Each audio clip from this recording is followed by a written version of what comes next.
Hi everybody, it's good to be here. I'm going to share my screen and I'm going to share some slides with you.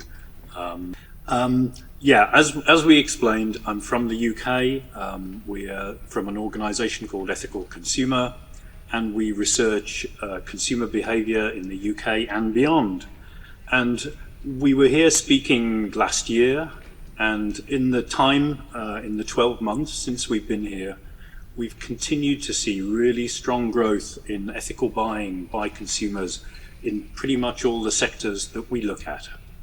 So this is what I'm going to talk about today. I'm not going to read through this slide, but there are two main sections.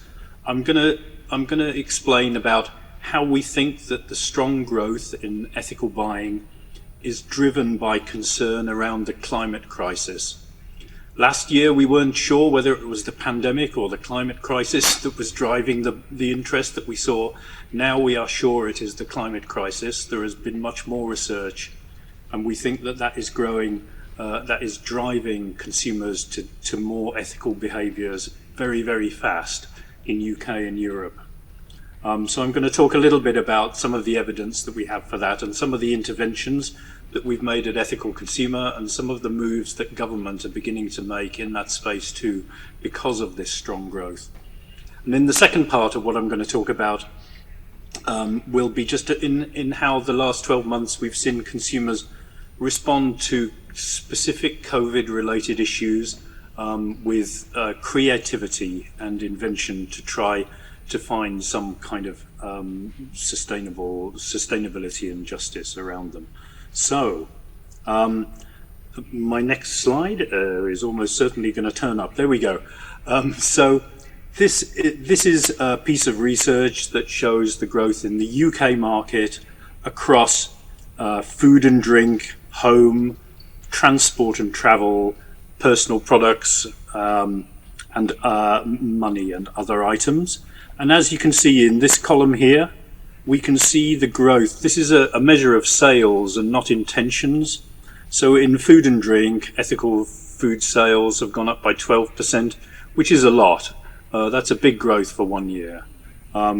Very particularly, we can see in travel and transport, this growth here of 72%, which is very significant. And we will just go on to explain a little bit more about those in the next slide. So this shows that the 14 billion of sales, UK pounds of sales that we have observed growing by 12%, we can see big growth. Particularly the biggest growth here is in vegetarian and plant-based alternatives of 33%. And we think that we're pretty sure that this relates to climate-related concern about meat diets that is beginning to drive really significant growth in sales across these products. So that's the biggest growth in that sector. Strangely enough, we see a fall in sustainable fish sales, which we don't quite understand why. It's possibly to do with supply chains and COVID. But this is some of the detail behind our research that looks into the size of the ethical markets. This other one shows, as I explained before, in the transport sector, we can see growth of 72% here. And this is very much, almost entirely driven by sales of electric cars. So, we're not surprised in a way to see electric car sales booming because of climate concerns. And so now there are 10 billion of UK sales, 10 billion pounds of UK sales in 2020. This is still only 5% of the UK car market, but it's a very, very significant growth if these figures continue. So this is what the sales tell us. We can see big growth in ethical markets. And we are pretty certain that rising environmental concerns are a key driver. So we know there was a report out in July by the IPCC saying that climate change is widespread, rapid and intensifying. And it was almost as if they didn't need to issue that report because you could turn on your TV and you could see the world on fire. Here is a picture, I think, from Turkey. and this is a picture of the extreme weather in July and August, and the fires are red dots and the floods are blue dots. So pretty much the whole of the globe was either on fire or flooding during this period. And so the reality of climate change has very much hit home this year like no other. And in order to confirm this, if you like, there has been lots and lots of consumer surveys asking them about intentions, and I share these every year, and here are some more. This is again a survey of global consumer intentions, and we can see that the survey has broken consumers up into three groups: eco-active, which is green, so these people are enthusiastic about buying sustainable goods; the red group, who are eco-dismissers, who are not enthusiastic at all about buying sustainable goods; and then the eco-considerers, the yellow ones in the middle, who can't make up their minds, who are concentrated on something else most of the time. And we can see a strong trend towards the dismissers, people dismissing sustainability and climate change going down, and the growth of the eco-actives going up. And this is between 2019 and 2021. And this is a survey of people across the whole world. This is not just the UK. The same survey asked people, since the coronavirus pandemic, have sustainability issues become more or less important to you? For most people, it was equally important, but for more than 50% of people, the concern has gone up. Since the pandemic, the concern about climate change and sustainability issues have gone up considerably. Only 7% of people think it's less important. So I think that there's a very clear, again, this is another global survey. This I'm showing because it's, the surveyors have taken the eco-actives, the green consumers, they've taken 2 years of data and extrapolated them for the next 10 years until 2031. And they show that more than 50% of people will be eco-active by 2031. This is if the line is straight.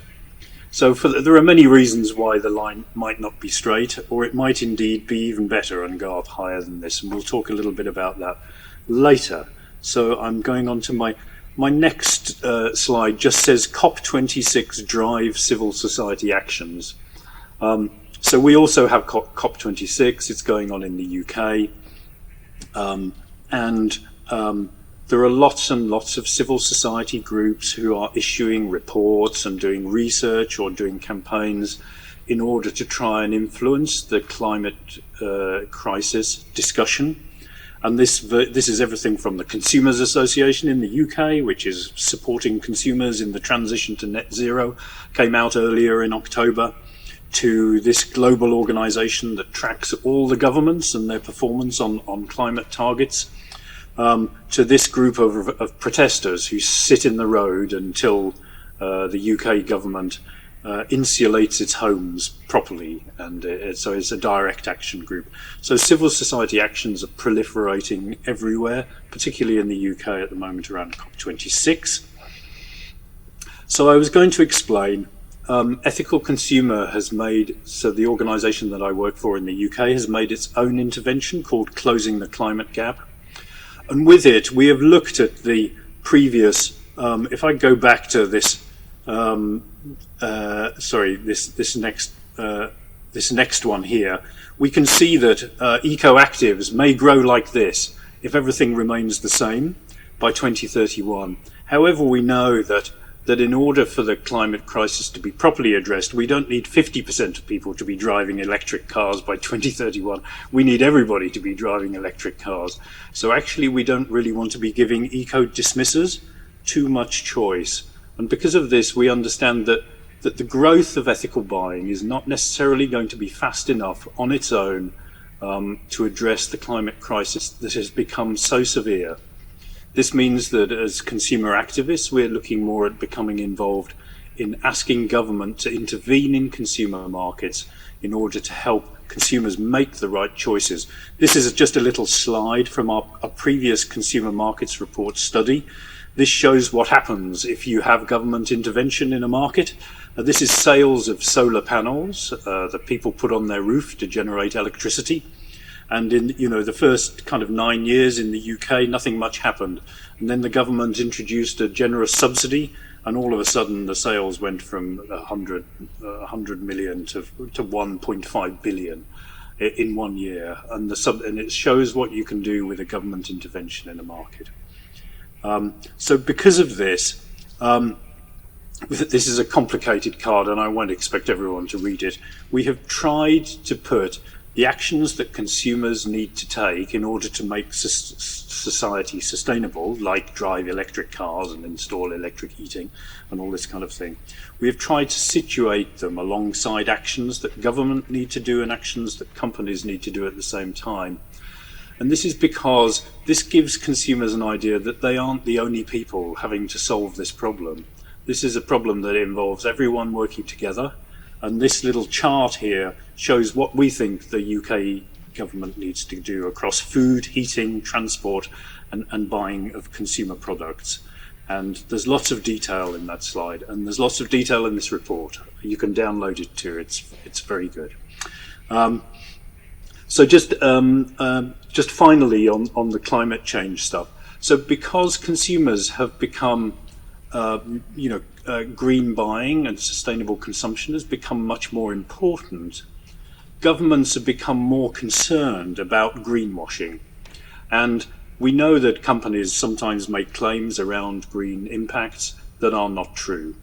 And if we are to move to a sustainable society, we need consumers to have accurate information about this. And we're beginning to see some government interventions around what companies say about their green claims. So this is just a slide showing that already civil society has been complaining about greenwashing for a long time.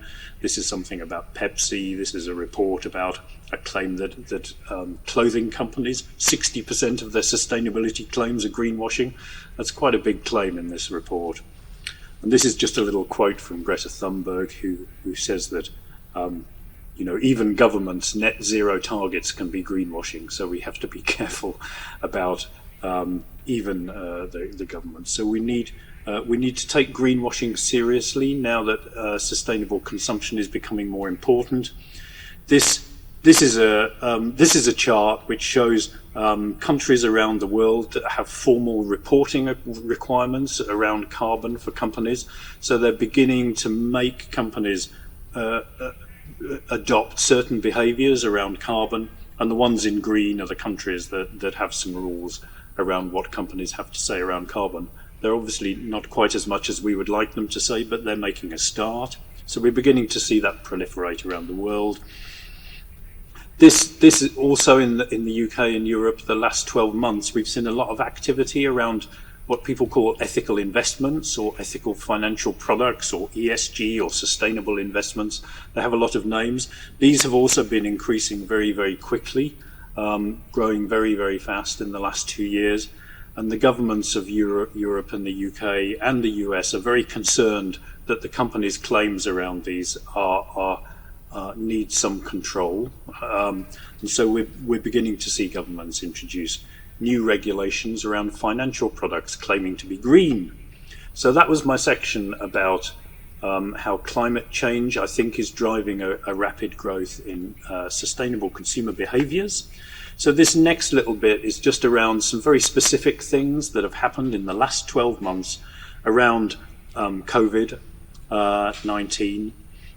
We have seen what we call a rise of hate speech.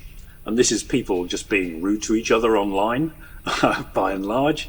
But this has led to actions in markets by consumers. This is a boycott of Facebook and Instagram around their role in spreading hate speech, particularly around the Black Lives Matter discussion in the States.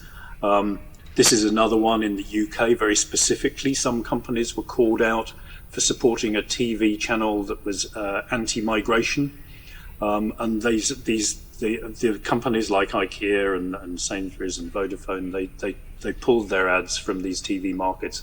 They've had very big impact, these consumer actions. The second issue is around COVID-19 misinformation. There is a problem with people denying that COVID-19 is a problem online. And equally, some consumer brands are beginning to, this report here says, Nike, Amazon and Ted Baker inadvertently appear on COVID misinformation sites. So companies are beginning to be called out for advertising next to disinformation on platforms like Facebook and Google. And here we have a similar problem around climate change denial, and very significantly Google tried to stop putting adverts against climate change denial materials on its own platforms in the last month as a result of campaigning. And in the UK we have a network of companies that have got together and promised not to advertise on areas where there is problems with children's well-being or misinformation or hate speech. So there's a range of standards now emerging around where companies will choose to advertise. Very quickly, just run through the others. I think I've got 3 minutes left. We're seeing some solidarity campaigns from consumers in the UK around some workers who, a lot of orders were cancelled during the pandemic, and workers in poorer countries often didn't have enough to eat, and so we've had solidarity campaigns there. This is Primark, Nike and H&M being called out for this. We also have actions around tax avoidance, very specifically Facebook, Google and Microsoft. Some of the very big tech platforms have been well known for not paying taxes for nearly 10 or 20 years now. But during the pandemic, when the government resources need to be particularly substantial because of the economic disruption and the health disruption, the tax avoidance by tech multinationals has created a lot of public uprising, and in the UK particularly we have had campaigns around tax avoidance by the big tech multinationals. Finally, I think this is the last one, there's been we've seen a lot of campaigns around plastic, and in the same way so this is everything from grassroots campaigns. This is a little shop. We have lots of shops that are popping up everywhere in the UK where you can buy things without plastic, and there are very plastic-free shops, and you take your own bags and your bottles into these shops. But also we have some very big and influential researchers beginning to both call out the companies that are making a lot of money around plastic and beginning to associate their names with this problem, along with trying to call for government intervention around plastic. Because again, it's one of those issues that consumers are really going to struggle to solve on their own with consumer choice. And so this is a UN report that came out this year, and another big influential report calling for government intervention around plastic. We're nearly there. So although ethical and sustainable consumption has been growing pretty much everywhere we're looking, this isn't to say that the world is a perfect place and everything is rosy, because there are still some what we're calling counter trends and unresolved issues in turbulent times. So these are difficult times. You know, we know inequality is rising very fast. This is an IMF report. This is a very mainstream economists are very concerned about the rising inequalities. We're seeing conspiracy theories. Why are they surviving in the pandemic? There is a lot of issue about the discourse and the truth that we're seeing. And we're also seeing politicians that are trying to divide populations against each other in order to become elected, which we know is very dangerous, but we can see a lot of that across the world. So these are difficult times, but we're optimistic because we can see ethical consumption growing. So this is what I've talked about today. Again, I'm not going to go through this whole slide because I've run out of time. So we've talked about how we think the climate crisis is growing a very rapid uptake in sustainable behaviours in pretty much most of the markets that we're looking at in the Western world. And we're also seeing some interesting short-term consumer responses to COVID-specific issues around us. That's me. I've finished now. I will, more information on all the things that I've talked about is at our website, which is there. I have also written a book that is launched this month called The Handbook of Ethical Purchasing, which is designed for university students and for professionals involved in both purchasing at within governments and consumers, to help them understand the really complicated issues of greenwashing and ethics and everything there. So I understand you have an education section later, and so we're hoping that this will be the first of many really high quality educational manuals that you're going to see coming into the world of ethical buying. So that's me. I've stopped sharing now, and I will hand back to the chair. Thank you very much.